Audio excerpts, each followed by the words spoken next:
April 1945. The skies above Germany.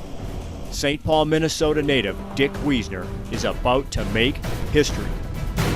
His flight of 8 P-47 fighter bombers are looking for trouble.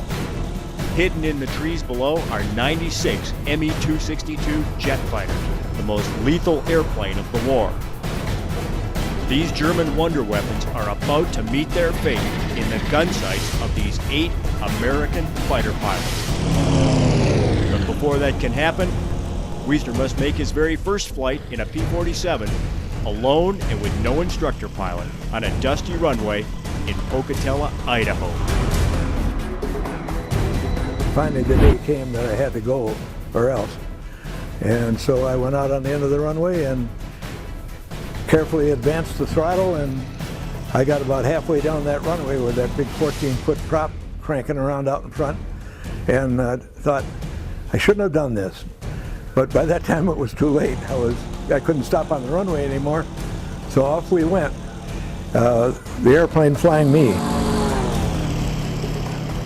It was I think 20 miles away from the airport and about 8,000 feet by the time I got the real feel for it at all, about what was going on.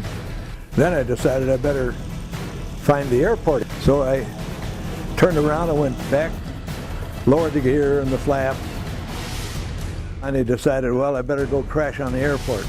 Just straight in approach to the runway and made sure everything, the gear was down, everything was exactly right, and the airplane was very easy to land. Wide landing gear, big heavy thing.